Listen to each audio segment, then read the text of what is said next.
Welcome to the Holistic Health and Hormones podcast, where ancient wisdom is combined with modern wellness.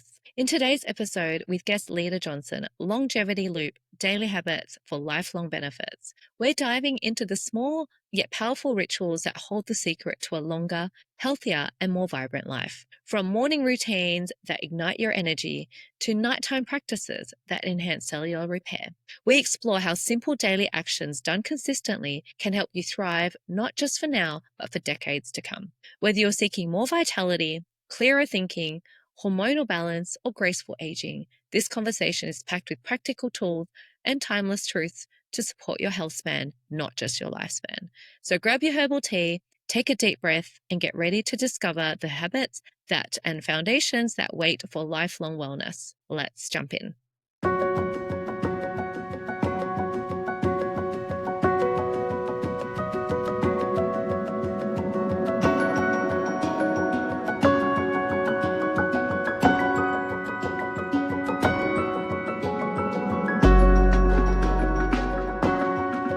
Hello and welcome to the Holistic Health and Hormones podcast. Today, I'm excited to have Lida Johnson with us, who is a powerful example of resilience and transformation. After a childhood marked by abuse and emotional struggle, she set out on a wellness journey that reshaped her life. Determined to break free from her past, she rebuilt her self-worth and health physically, mentally, and emotionally. Now a certified nutritionist, personal trainer, health coach, and pre-diabetes life coach, Lida draws from both education and personal experience. Her wellness journey includes competing in Ironman triathlons, hiking Kilimanjaro and the Appalachian Trail, and embracing a movement of daily habits. She's also the founder of Head to Toe Coaching and helps clients create sustainable, empowering lifestyle changes through research-based education and compassionate coaching. So welcome, Lida. Welcome to the show. Thank you. Yes, thank you for having me. It's so pleasant. It's so honored to be here. So you've done quite a fair bit, and I love how you're so active in everything. So tell me, how did you sort of get into, all the extra things that you were doing? Obviously training for a triathlon is no easy feat, and that takes a lot of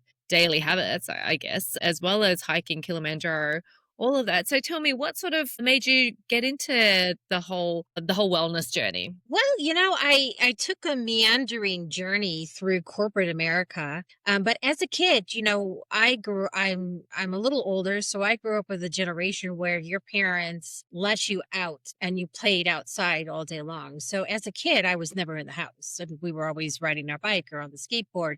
And I grew up in Southern California, so we had canyons at the end of the street. And so we were just always building tree forts and doing crazy things. So being active was always just a huge part of my childhood. And then I got into corporate America, was in that until my early 50s. I'm now in my 60s. And one day it just wasn't connecting with my values anymore. I worked for a very large international company, and I'd come in every day and they're like, oh, today's the day the group is going to be let go. And I didn't like that feeling of having somebody else have control of my life. And I was out and about on a hike and chit-chatting with a girlfriend. And I'm like, well, what am I going to do? And I'm like, I need to be a coach. I mean, this has been my whole life. I've studied, I've read, I've done everything. I've been through a lot. So once I made that decision, it was just, I did everything I could and immersed myself and immediately opened my business within like 2 months of my having made that decision. So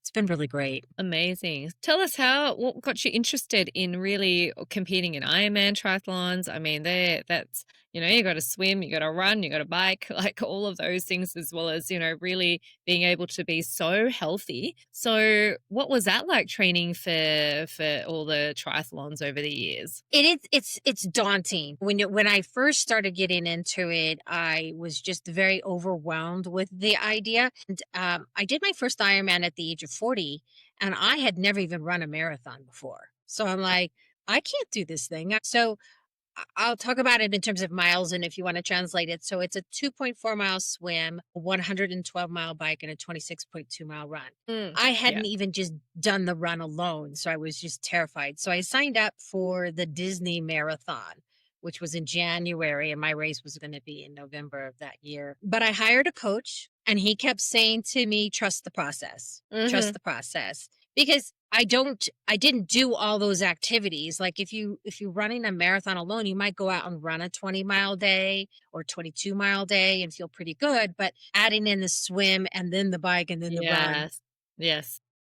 so I really learned time management skills because I was had a full-time job. I was training sometimes twice a day. I had to learn how to meal prep because I had to be ready with food for the entire day once I left the house. So there was a lot of work, and but I never approached it for me as I let everything else go. I made my life a priority, meaning I still went to every birthday party. I went to every family function because my friends in the area were like, well, Iron Man it consumes your life. It is your life. And I was so anti that. I was Mm. like, it doesn't have to consume your life. And I'm going to put it in perspective here because I'm not winning the race. I'm out here to be strong. I'm out here to be fit and healthy and have fun. So I really put some parameters around knowing what the key workouts were and Mhm. sticking to those, and then still making everything that was important to me, like girls' night out. And, I Mhm. didn't forgo all those other things. So I had a really good balance. Yeah, I mean, like, and let's talk about daily habits, which is what we're here to talk about. I mean, to live a long and healthy life, which what we're here to do, really, it's all about that health span, right? Rather than that lifespan. And to do things like running an Ironman, or even people don't even exercise or go to the gym or do small things, let alone training for something as big as an Ironman. Let's talk about what you believe to be small daily habits that can really significantly impact our health span and our overall longevity, really. Yeah, it's so with regards to exercise or movement, I do consider that one of the habits that should be incorporated. So I Mm. think the key habits for me are prioritizing sleep, and we can jump into each topic, Yeah, but sure. prioritizing sleep, you want to actually prioritize drinking water, We're so and you want dehydrated, aren't we? And most yeah, most people are chronically dehydrated. But they're like, "I'm not yeah. thirsty." A lot of people you ask, they're like, "Oh, just don't get thirsty," right? I think their body's just used to not having the water in them. Yeah, and we don't I mean, most people don't correlate disease and even heart attacks can be triggered by chronic dehydration. So, I like to Yeah. use the analogy like our organs are like flowers in a garden, right? You just don't Mhm. plant the seeds and hope they come up without watering them. Like you have That's to right. water your That's right. organs. Yeah. Yeah. So, yeah, so sleep, movement, and water, and I would also put in healthy food. So Mm. often when we think about changing food habits, we think about eliminating sort of the bad foods, but really what we want to focus on is including the good food because it's the good food, the healthy food that's going to keep us healthy. It's not the elimination of the bad food, right? Because if you have a bad diet and you eliminate bad food, but you don't put in any good food, Mhm. you're still not getting the nutrients that you need to Mm, to yeah. live a long, healthy life. Especially like with all of the expenditure that you would have to do with the training. I mean, it's also that's going to shift for each individual, right? For those that are obviously going to exert more energy or work out more, that's going to be different again. But what would you say are the daily habits that are non-negotiable really for enhancing that lifespan and living that long and healthy life? I would put the non-negotiables as drinking water. Again, let's get back to the drinking water. I actually think a non-negotiable that I talk about a lot is not necessarily always what we eat, but if we begin to eat mindfully Yes. and make that non-negotiable, like sitting down, slowing down how we're eating, letting our digestive enzymes do what they need to do. I actually put mindful eating when I coach, I talk about mindful eating long before I even talk about what Yeah. to eat. Not just scoffing the food down or skipping meals and just eating, Yeah.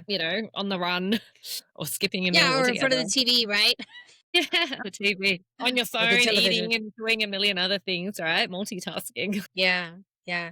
And once you slow down the way you're eating, you tend to be more aware of the impact of the food to how you're feeling and what you're thinking. You begin to correlate, I ate this, so I have a headache, right? Like you can begin to create the relationship of food to your body because what we decide is healthy, right? I was just reading about grains and people think grains are healthy, but they may not be healthy for you. Correct. Yeah. Yeah. So, We don't know until we check. That's why, yeah, I do yeah. things like I'll check with people who are not feeling well or just have a lot of digestive issues. What could they be eating? Through usually different testing, functional medicine testing, food intolerance testing. What could they be eating? I had someone who came up with bananas last week. I mean, it's just who would have thought? But for them, it's reacting, right? It's causing an inflammatory response. So yeah, what we think may be healthy. Even had someone who had avocados and reacted to them. So we may be thinking, but unless we check, it's going to be different. Just one step back about water. I just want to ask, how do you drink your water? Do you drink it cold, room temperature, or warm? Well, in the morning, I drink it warm.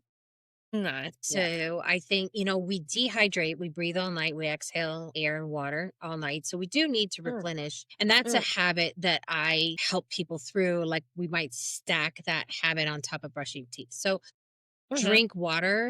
I don't recommend cold water right away in the No, morning. And, exactly. there's some principles behind if you're drinking cold water with ice all the time that can create diarrhea and actually digestive issues on Yeah. the other side. I tend to drink almost all my water at room temperature. But in the morning, I do warm water with lime. I used to do it with Mm, lemon, but I had some Ayurveda. I did some Ayurveda work and I run very hot, and lemon mhm, is a hot food. Lime is not a mm. hot food. Mm, So I yeah, so swapped same out with my Chinese lemon with lime. medicine. Yeah, so Yeah. even going back to water, I mean, we should always be drinking our water warm, actually, or warmer than body temperature, right? So even at room temperature is a bit cold because your body's still exerting energy to transform that room temperature water, especially now it's winter here, room temperature water into even it's coming out of tap, it's even cooler, into what your body can use at body temperature. So always remember that to have temperature water slightly warmer than but the warmer the better because I think you can sort of envision your intestines and your digestive system like you want to flush out the toxins. So I don't know about in where you are, but over here in Australia they love drinking their water cold. They used to the cold drinks that will carry like cold water, and it's not good for hormones, fertility, longevity. I mean, the Chinese on a hot day, I remember when I lived in China for a year, they were still drinking like 40-degree days. They were still drinking hot thermoses of water, on a summer's day. They would still be drinking warm thermos. It's actually cooling for them, but people think drinking cold water is hydrating, but Yeah. it's more the Yeah, opposite. there's most people drink water, just I could hear it clinking in the jar with a ton of ice. So it's like Wow. all ice with a little water. Yeah. And when I work with people, I explain why you want to do something. Mm. But with regards to water, sometimes I just say, you know what, let's get in the habit of drinking it. So if it's cold, it's Just to still start better with, than not yeah. having it. Yeah.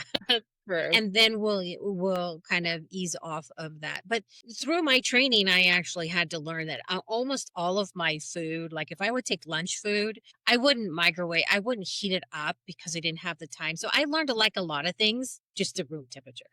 Mm, mm. Yeah, yeah. No, but definitely first thing in the morning for Yeah. sure. That's Yeah. amazing. So let's talk about how sleep routines specifically impact our long-term health. What habits do you incorporate to really improve sleep? Because that's a huge one. It's just so many people don't have a proper sleep routine. Screen time's a massive problem with most people these days, and even the quality of our sleep. Like I love tracking my sleep. I've got a little like a tracking ring and I love to see sort of what's the amount of deep sleep that we're getting. And it could vary. You might look back and go, oh, last night I only had like an hour and a half of deep sleep. What was happening?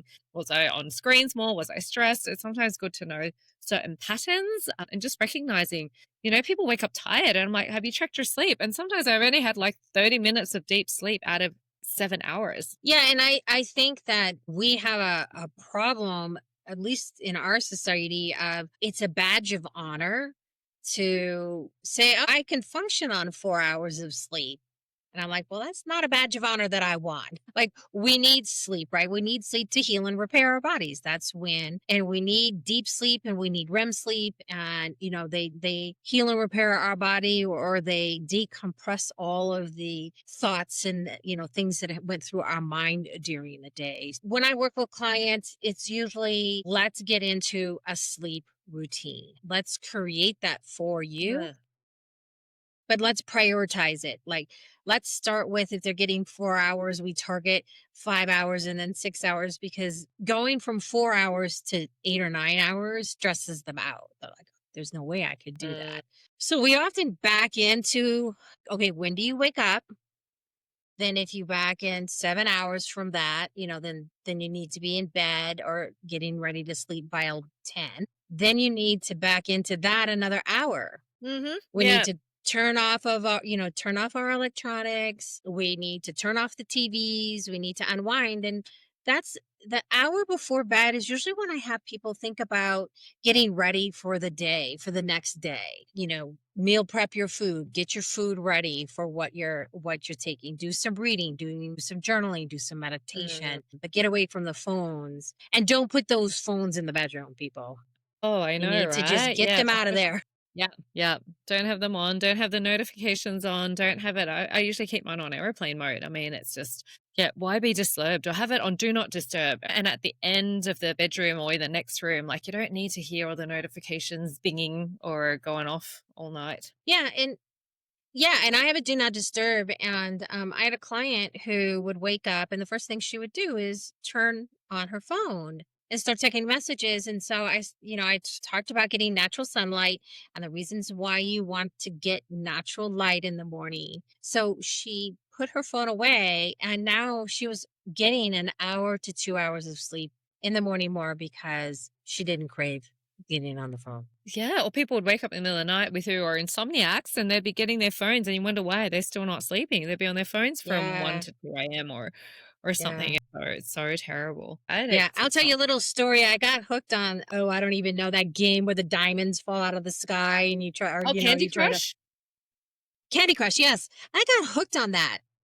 I did at the very beginning when it started. I'm like, "Oh my gosh, I'm wasting so much precious time on this stupid game." Well, I had to stop after a few months. it wasn't just that. It was like, then when I went to bed, I would see all these things falling and blowing up, and I'm like, "Oh my god, I'm not sleeping because I just see these, jewels falling through my brain." And Yeah. yeah, Yeah, yeah. I stopped all games. That was the end of that. I So know. It's like no playing games in bed on the phone either. I was just reading that, I don't know about the stats where you are, but 1 in 20 people have a chronic addiction to computer games. It's probably more the younger generation, but children of school age that we're talking about, that 1 in 20 have a serious psychological addiction to computer games. And that's not good. And I think they were saying on average, school kids are on their phones and devices for I think it was about 6 hours a day. It's a lot And of that's time. astonishing to me. Like, where do I use my phone for my business, and I really don't think I'm on it any more than I But then have you get to. a notification, you've been on it for 6 hours. I'm like, "What? 6 hours?" My gosh, yeah. Usually I can't find my phone, so that's a good thing. So I'm like, I Yeah, don't know, yeah. it's in the car, it's somewhere. So I actually bought myself a little lanyard, a really pretty lanyard. So, because most Mhm, of my clothes don't have pockets in them. So if I'm out, then I have this lanyard with my mhm. phone, just so I don't lose it. I'm the same. Sometimes I forget. I'll come home and then you're cooking dinner, getting the kids ready for bed, and before you know it, it's been 3 hours. I haven't looked at my phone. I have no idea where it is. I have to get my husband to call, "Where's my phone?" It's usually popped to the side of the couch or it's dropped onto their bag or something, right? Yeah, It's yeah. fine. Or you go out And to I dinner, know I'm it's like, "Oh" it's I know it's in the yeah. house because it's ringing on my watch, and I'm like, I don't know where the phone is. Forget it. Good. We need to have I think we need to have sometimes just a technology sort of detox. Whereas I think sometimes just having those couple of hours or even a day in the week, maybe a Sunday morning, maybe from morning till afternoon, you just have a whole half a day where you don't look at your phone, you just leave it and just really, what was life like before we had phones? You think it's crazy. And these kids who just don't know any different. Like in our generation, we didn't have phones as much as they've just been born into this technology. quickly. And it's going at Yeah. such a rapid pace. It's really affecting the physical, the mental, the emotional wellness of everyone. Oh yeah, and I had a client who had 2 young boys, and she said, "Oh, my boys are really good." The screen went out. "The boys are really good." And I said, "Well, how do you know they're good?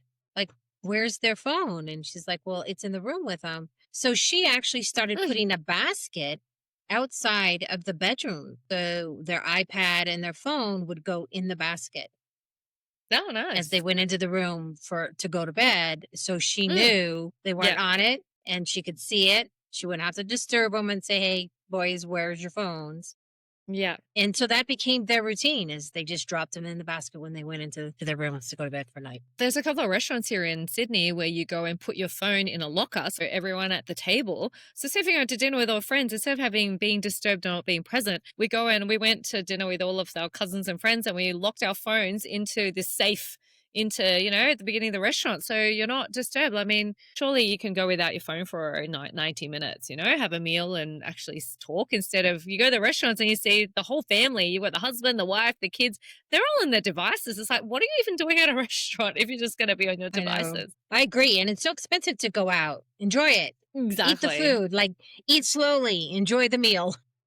Taste Exactly. So it. talking about eating, I mean, what specific dietary habits or eating patterns, like I said, eating slowly is one, but what have you noticed is linked to sort of good health? I think the eating habits with good health are surrounded around. Well, one, I'll start all this off with meal prepping.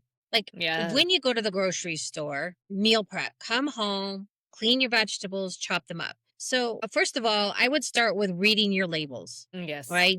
Avoid added sugar. End of story. Avoid added sugar. Of course, There's I so would many prefer. names for sugar. I mean, is it the same in the US? I mean, now I think Yeah. they're up to 70 different names for sugar. Like, you wouldn't even know. You think it says natural and there'll be glucose or there'll be, something like they don't call it high fructose corn syrup. People know that now, right? So they're calling it all these other names. Apparently there's 70 names for sugar. Yeah, it's crazy. It's worse here in the States. Mm, mm, So, I do recommend, eating a fruit and vegetable, a whole food diet. yeah. Minimal processed, no added sugar are avoided as much as you can, and quality protein, lean protein, and not making that the center of the meal as well. I try to gauge protein at around 20% of the total kind of caloric intake. People are like, oh my gosh, I have to have protein. I have to have protein. But we eat too much protein anyway. And people think, oh, I work out, so I have to have protein. And I'm like, mm, but you're not bodybuilding and you're working out for a half hour. So no, mm. you don't need all that extra protein. You don't need all the Gatorades and, the shakes and Yeah. all that. You haven't worked out enough to really to Yes. do all that. But A lot of the I'd say shakes are filled with a lot of stuff as well, a lot of additives, yeah. stuff, fillers.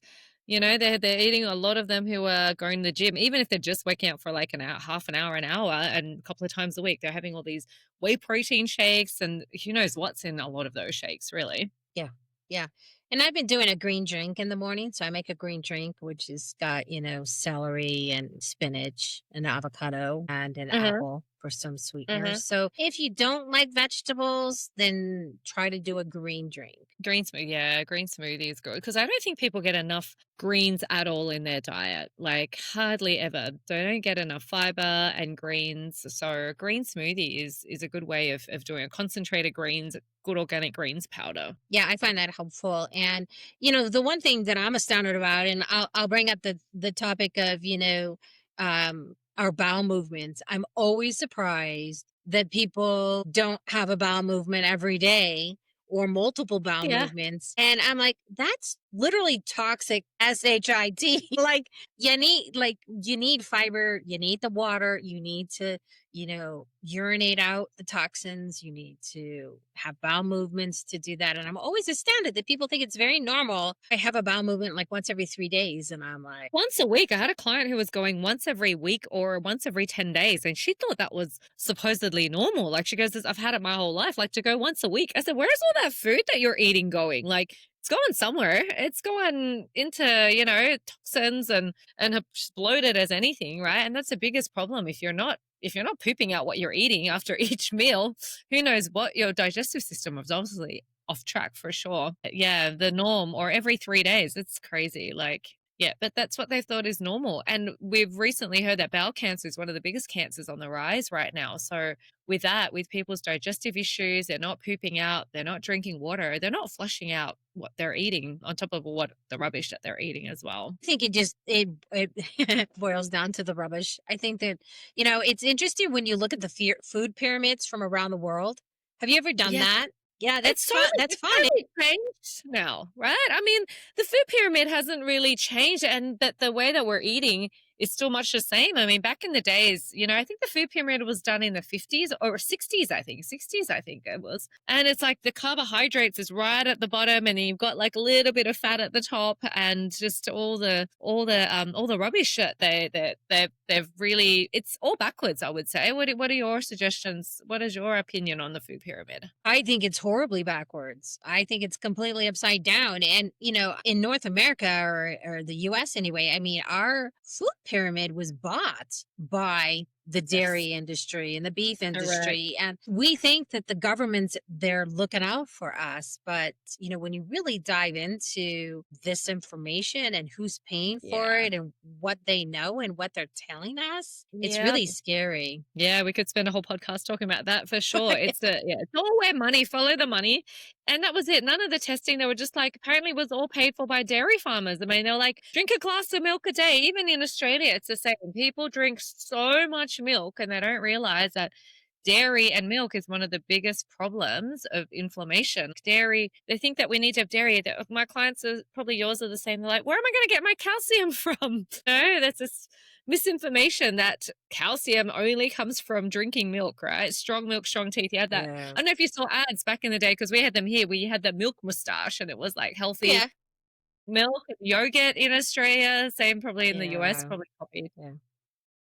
And you have these young girls that are developing breasts a lot sooner, and they're having their cycles because they're drinking the I milk that's know. full of Yes. these hormones, Yes. and they're like they're just not kids anymore. I Well, feel like Western, yeah, they're having their cycles, their menses are starting as young as 8. Like, that's unheard of. Like, the normal should be 14. Like, if you look at traditional texts and even Chinese medicine, it's like 7, 14 is the next one. We finish menarche at 49. But most people are starting their menarche at like 7 or 8 even, and then going into early perimenopause in their early 40s when it should be close to 49, 50. So everything is getting skewed forward, which is making it more difficult for even things like having children, fertility. So they're going to a lot more having their kids later. So it's a big problem, and it's all to do with the hormones, all to do with the diet and the food, because they start them young and like, let's drink a lot of milk.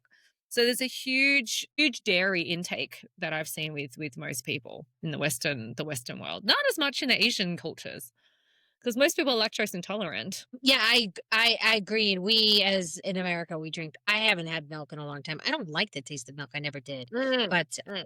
there's a lot of milk drinkers and a lot of orange juice drinkers, which Orange juice for yeah. breakfast, like, Oh oh my my gosh. goodness. Like, let them juice in the morning. I don't know where that came from. Let them have a can of Coke for breakfast and, think it's okay.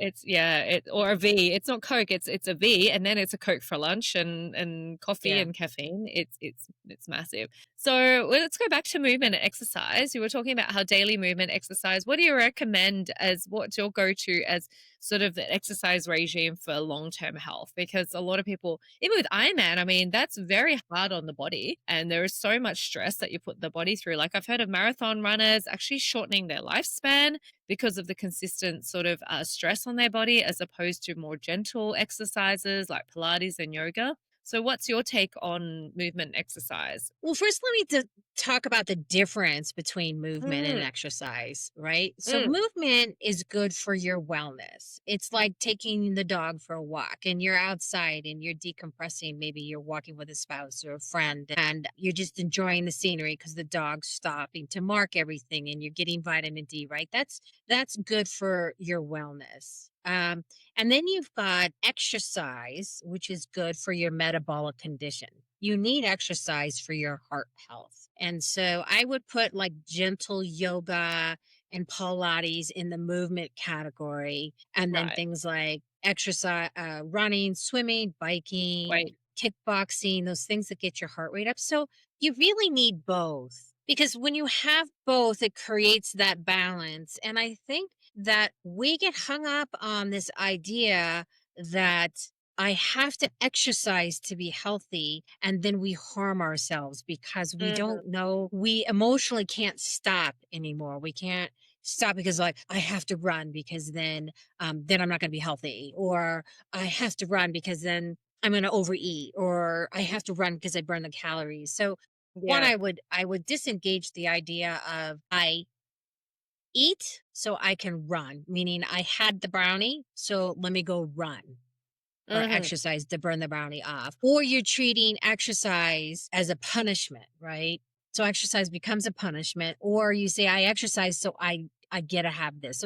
So disengage the idea of that and eat for fuel and exercise or move because you love it. Yeah, and that's like I agree with what you say because I don't think that one person should be doing one type of exercise. There are people that are just like, I'm just going to do strength training or I'm just going to do Pilates, and it's one thing. Whereas I've always done a mix of both. Like I do badminton each week. I dance twice a week. I go to the gym, but the gym can incorporate both weights as well as a yoga class, and then all of that, and then walking. Just daily movement. But most people are living such a sedentary lifestyle that they just sit all day, right? And they don't Yeah. even move, let alone Yeah. exercise. So to combat that, I do suggest like I get up every morning to do a stretching routine. I pay for a program online. It's called eccentrics.com. I love it. They're based in Canada. So, and it just really helps me connect. I had been Ironman training for 2 years and I spent the last year and a half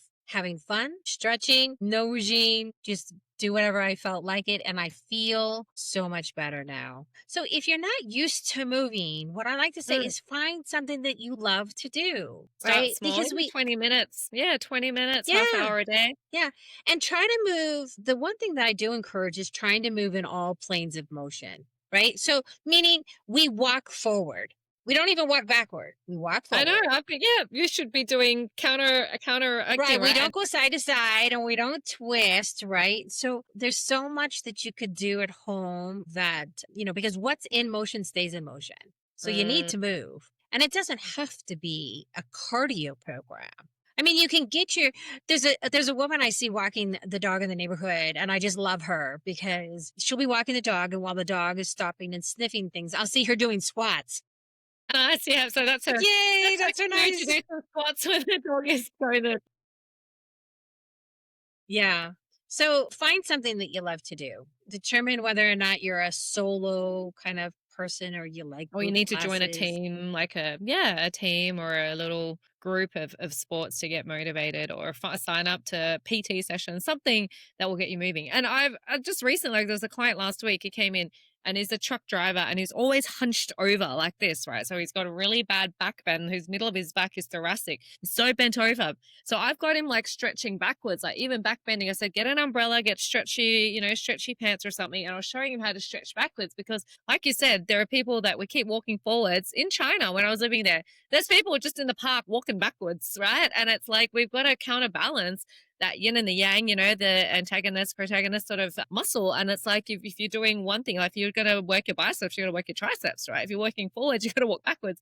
But most people are so hunched over their screens that they're not actually doing like this backward motion. So we're gonna have really bad backs, like the younger kids. Like my son, I'm always watching his posture because he can tend to sort of slouch.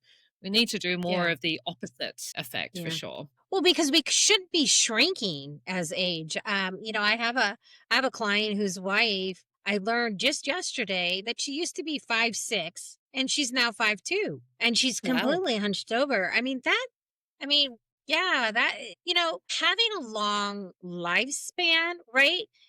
Your lifespan should be like your health should be up here and the lifespan should be quick, right? We have come to the quality of life where we live longer, but our quality is worse. And we just Life, have this yes. slow, gradual decline. And I'm like, no, people, you should be like up here and then sort of like kind of fall off Yep, a just cliff, drop so to dead. say. But Yeah, yeah. yeah, yeah. That's it, right? Thanks. We I should wasn't be going to really say that. healthy. Well, we should die quickly, right? Not a slow death. And that's the thing, right? Most people Right. have a very short health span. You might be sort of healthy in your 20s and 30s. I mean, that's when you should be in your prime. But I'm seeing some very unhealthy school kids, young adults who are extremely obese and overweight for where they should be, right? They're barely moving. And so, where is their life going to be if they don't make drastic changes when they're 50, 60, can't get out of bed?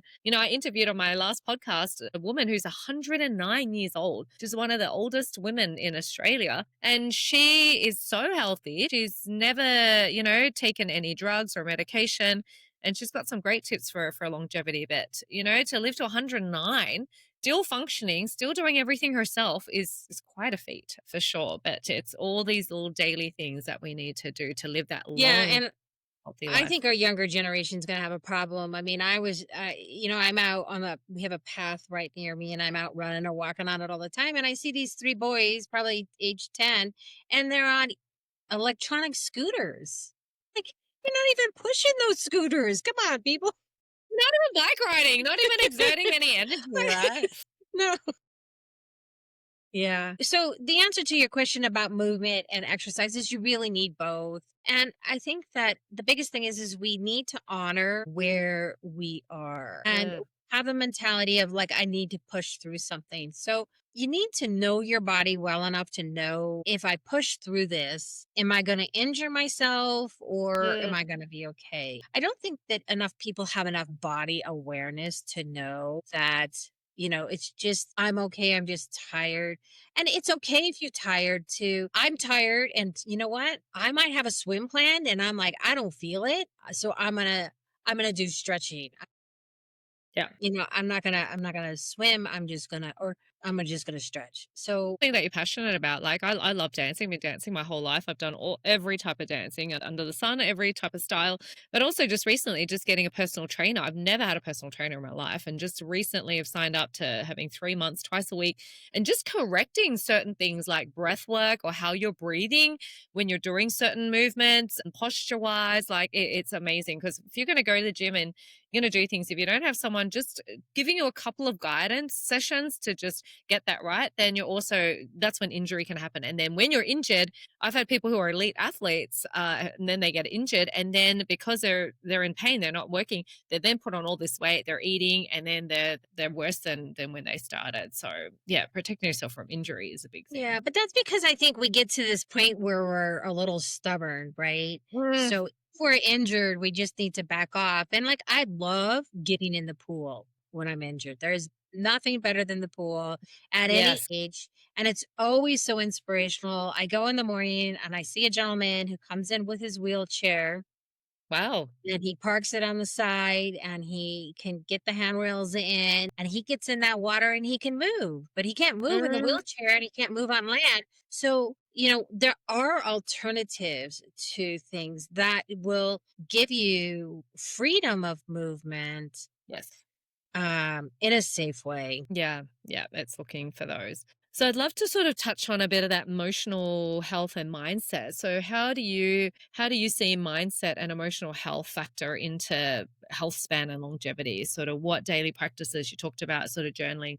What other daily practices support these sort of areas? Because they're so underlooked, but it's so important now. And people are realizing just how important, their stress, the way they're thinking, their mindset is really contributing to how they're feeling on a day-to-day basis. Yeah, mindset is critical. It is everything, whether you can or can't, it's true. Yeah. I mean, So, you would have had to change. I mean, did you adapt anything with your training? It's Ironman and all of that. Like, was there a massive shift or a big sort of set of shifting that you had to do mindset wise for tackling all of that? yeah, I developed a mantra for myself that said, stay in the moment, it will change. Mm, mm, Because sometimes, like, I don't feel like going to dance, but you go and then you love it. And you're like, wow, that was so fun. I'm glad I went.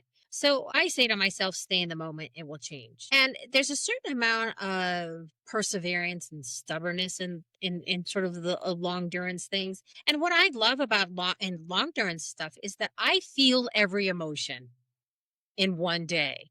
and it's a total roller coaster the whole day. I Mm. have a tailwind on the bike ride and I'm like, this is awesome. And then I hit a hill and I'm like, oh my God. And then I say to myself, Lida, I'm like, be patient with your weakness and work your strength. Yeah. So then I don't beat myself up when I feel like I'm going slow up a hill because I Mm. know on a flat or an incline or whatever, I've got pistons and I'm just going to haul ass and I got this. So there's a lot of mental fortitude that you could develop. And I think that we need to first be positive in life Yes. because There's often we're so many negative, people right? that just see the negative. They just see the negative in everything, right? There's just it's a can't do attitude. I don't want to do attitude. Yeah. Yeah.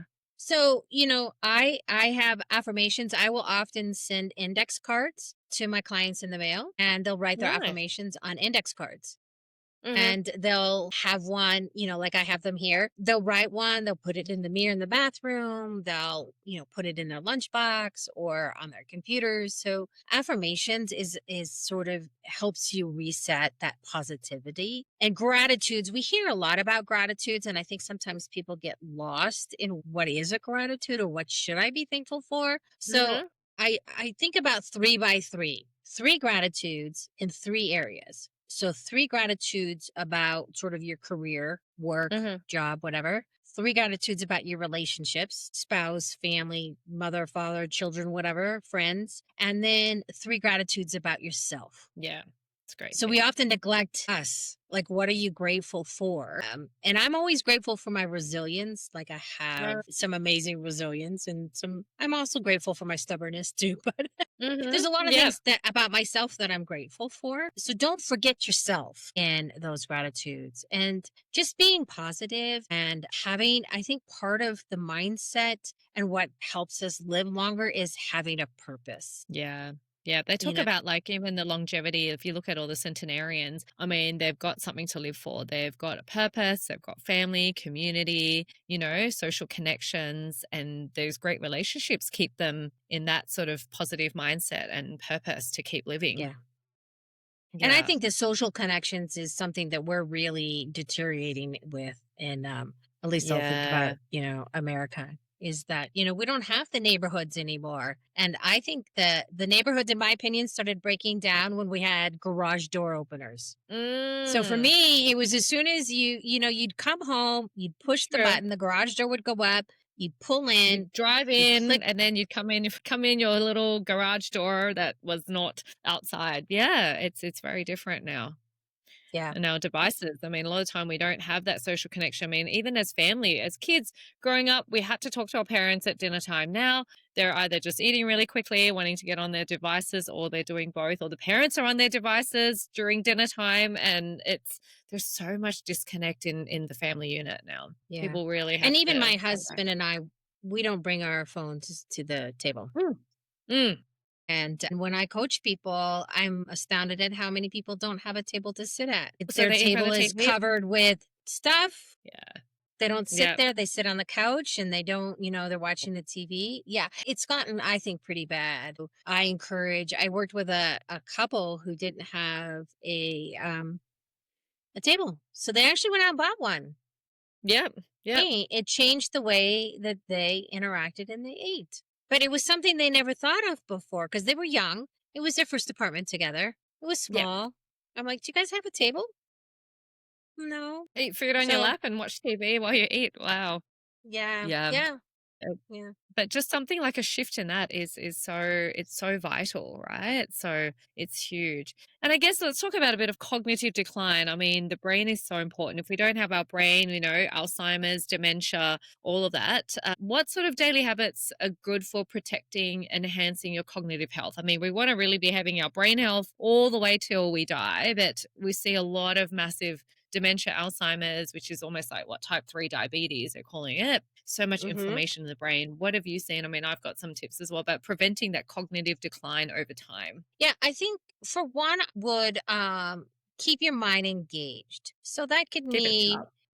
yeah, for me it's reading. And I Mm. and I don't mean just reading, the murder mystery movie or book, right? Pick up an educational type book or a hobby, right? And I think that Um, the decline too is that many of us don't have hobbies.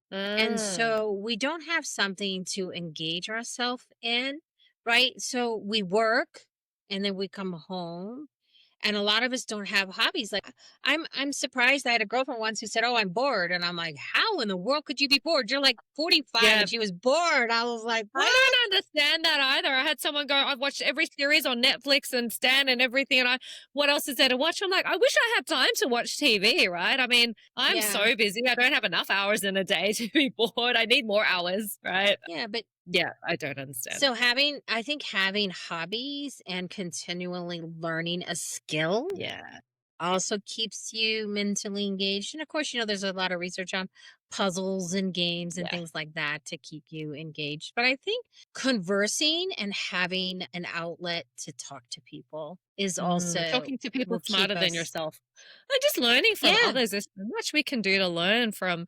You can just spend a whole lifetime learning one subject, right? Be it on anything, like even nutrition. You can spend your whole life learning on nutrition or longevity or whatever passion you're interested in. That we can definitely, I think, yeah, the education piece is important. And just talking to people. That's why I think you saying about the social connections and living that long, healthy life. If you're not connecting and talking and having great conversations with people, it's yeah, you just start declining. Yeah. And I mean, you and I both probably read a lot and study a lot about nutrition and longevity. And I'm always like, "Oh my gosh, I learned something today." And the first thing I do Mhm. is talk to my husband. I'm like, "I thought I knew like this." And but I'm like, "I Yeah. really learned this and this." And I mean, he's like, "Yeah, okay, honey." Like he's my sounding board, but I think that it's, a little Mhm. tuned out a little bit, but that's okay. But for me to regurgitate that, I think is also like we can learn in a vacuum, but when we share that knowledge, Yeah. Or teach that it. helps us retain it. Yeah, I teach it. Yeah, that's what I love, like teaching. Like, I mean, I go down so many rabbit holes. I mean, with all the things that I do, I'll start going down Chinese medicine, Eastern, history, philosophy. Then I'll be like hypnosis. And now my new thing is on astrology. Like, I'm starting to go down astrology now. And it's a whole new realm of astrology. And oh my gosh, it just doesn't stop, right? There is so many. And then, like, I run a business. So I love learning about business and performance and marketing. I mean, you can go down I don't stop learning either. When I'm in the car, it's listening to podcasts or audiobooks or something rather than just listening to the radio or watching TV. There's no time. There's no time for that for sure. So I guess any practical suggestions for listeners starting to integrate sort of some of the daily habits? We obviously all want to live a long and healthy life, but how can they start supporting some basic habits into supporting their busy lives without that overwhelm? So where can they start? Just little things really to start integrating. Sure. So, the first thing I would have you do is sort of connect to your vision of your life, your end goal or goal. I think there's a difference between a mean goal and an end goal, which is a different topic. But when you can connect to a vision that you have of your life, that will help fuel what's important to you. And then you could get overwhelmed in the process because I've been there. So I would ask you to just sit quietly for a moment and think, if there's one thing I could do right now that could change my health, what would it be? And then you come up with that. And then ask yourself on a scale of 1 to 10, how likely am I to do this? So let's say you want to eat better and you're going to be like, I want to eat 8 servings of vegetables a day. And then you say from a scale of 1 to 10, how likely you do it. And they're like, oh, about a 4. I'm like, okay, let's Mm. reframe that. Let's start with 3. Set yourself up for success. So pick one thing. I would try to stack that habit onto something that you're already doing. Because when you stack habits, so let's say you brush your teeth, then you want to drink water, right? That's stacking. Mm. So try to stack. I would also just say stick with that one thing until it's a habit. And don't get hung up on this idea like like we hear a lot, it takes 21 days to change a habit, right? Now it's longer. It's 40 now. It's 40, by the way, because we're so distracted. It's actually Well, 40 days to change and a habit or and to the, implement a yeah, And longevity habit. the more deep rooted the habit is, or the bad habit is, and how Mm, complicated it is, mm, it could be longer. So give yourself some kindness in here. And remember that habits are a practice, mm, right? And practice means that it's just practice. And that some mm. days you may not do the habit or do the goal that you had set, but just be kind to yourself and say, you know what, I'm going to get back on this right away. An exponential thing as well. So as we keep stacking, like I said, these habits and we do it over time, we start feeling better. We kind of don't go backwards. We're like, oh, we feel so good. We just, you just can't kind of keep doing it. And I guess if there's one habit you wish everyone would adopt, or one or two important habits that they could adopt immediately that would have the most significant impact, what would you say would be a couple of these top habits that someone could adopt immediately? So we've kind of talked about them, and I would toss it up between sleep or water. If you're drinking water, focus on sleep. And if you're sleeping but not drinking, right? Either one of And water those, will right? help Because you if sleep. we, I think, yeah, it goes hand in hand, doesn't it? yeah, and if we don't sleep, I don't know about you, but if I have a cruddy night's sleep, then I am so much less excited about the day. Yeah. I have plans and I might be like, oh, I feel a little tired. I'm not going to do this. Like, if I get solid sleep, I'm like killing it the next day. I'm like, I've got Mm-hmm. this. So much more productive for sure. Like we don't function. And apparently a lot of even corporates and a lot of the staff, like they lose so much productivity for staff that just aren't focused, or they're out, getting a coffee, or they're taking a walkabout or something because they're just not focused. And the sleep is just it's huge. If people can get one good night of sleep. I had a client a couple of months ago and he was only tracking 1% of deep sleep. And we realized that he was breathing through his mouth. He was a mouth breather. So we taped up his mouth and we just focused on just changing that one aspect. And just in a couple of days, he went from 1 to 2% deep sleep to 15% deep sleep. And it was Wow. life changing, huge, just by focusing on just that one Yeah. shift. And if you can get better sleep, So, feel better. so do we have time for me to share a little story? In North America, when we spring ahead and fall back when we change our clocks, Mm, when we go forward or go backward, it doesn't really matter. There are approximately 22 to 25% more heart attacks on that wow. Monday. And the same with car Wow. accidents. So we have a Mm, natural study. So when you lose 1 hour of sleep, you're 22% more likely to have a car accident or have a heart attack after 1 hour. interesting. Yeah, it's a massive shift. Like we notice that too. When our clocks go backwards and we lose that 1 hour, it takes your body a couple of days to just adjust, right? Let alone people that are constantly flying. So imagine those who are always flying. They're going through different time zones all the time and they're having to adapt. So it's a huge burnout for their bodies if they're constantly having to adapt to those that travel a lot for work, and that, like, your circadian rhythm is huge. So I think it comes back to your body is just like, it's like clockwork. I think waking up at the same time and just going to sleep. I think just focusing on going to sleep at the same time, sleeping a solid, whether it's 7 or 8 hours that you need, and then waking up at the same time is so important for your body and eating the meals at the same time. Your body needs that sort of rhythm for sure. Yeah. Instead of like And sleeping in. I was listening to a sleep expert because I've often wondered, that they want you to wake up at the same time. And I often wondered what that window was. Like, are we talking we need to be within an hour window or a Mm. 2 hour window? And the expert said that we should be within a 1 hour window of either sleep or wake up. So I didn't know that answer for a long time. And finally, I was like, yay, I finally know that. So now I really try to Yeah, I've target. heard that as well. Yeah, like I think last weekend I thought, oh, I'm just gonna have a little bit of a sleep in. I was like a bit naughty, watched a movie till a little bit too late on a Saturday night, and on Sunday I haven't got anything on. I'll sleep in. But it actually makes you feel even more tired when you have more sleep. So instead of my usual wake up at 6:30, it was like a 8:39 even, and it was like, oh my goodness, like just sleeping in for 2 to 2.5 hours more. You were so I felt so groggy that day. And so if you can definitely wake up within that hour, your body's used to sort of within that time frame, you don't feel as groggy for sure. So yeah, it's that extra sleep and you think, oh, I'm gonna do my body a favor, but it actually has an opposite effect. Yeah. Yeah.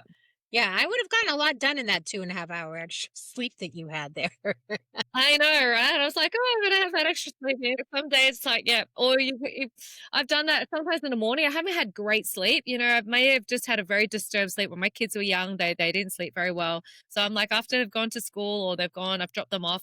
It was around about 7:30, maybe 8. I'm like, I'm just gonna have like a half an hour nap, and it ended up being maybe an hour, hour and a half. It was like you wake up really groggy, thinking you're gonna make up for that time, but Now I'm just like, no, I'm going to push through and just go to bed earlier that night. It doesn't work. It's having that Yeah. mid-morning nap for sure. And Yeah. I think that we need to allow time in our buffer time in our schedule so that we're not running around from thing to thing to thing, that we have a Yeah. moment to breathe and to decompress, just so that we don't, we think we're being lazy when we don't do anything, but sometimes 15 minutes of just sitting, breathing, reading, Mm. working on your calendar for the next week, whatever, that's amazingly Yes. beneficial to us. Yeah. Yeah. And I don't No, some listen to amazing. music in the car now. I've stopped listening to everything in the car because otherwise my brain never shuts off and my Mm, creativity comes in silence. So I'm spending more right. and more time in silence than When you're plugging driving. into podcasts. Yeah. That might be a good Even thing. I think that's running, the I only time don't I actually listen to I anything. get some time. Unless my kids are in the car, then it's mostly them talking nonstop about their day. And so my daughter loves to give me every little minute recount, like she's 7, of her entire day from what her friends said. So I'm in the car. So usually my long drives are kids, giving me every little minute detail of their life, which is great. But they've got both Yeah, it fighting to is. talk. At the moment, my son's like, stop talking now. It's my turn. It's fun. Different.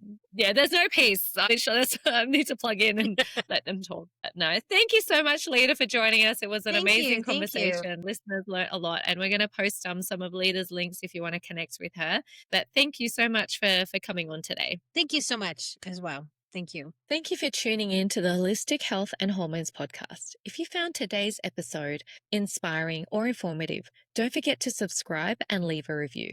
It'll help us reach more women like you on their journey to vibrant health and balance. For more tips, resources, or to work with me directly, visit my websites. And remember, your health is your superpower. Keep nurturing it, and I'll see you in the next episode.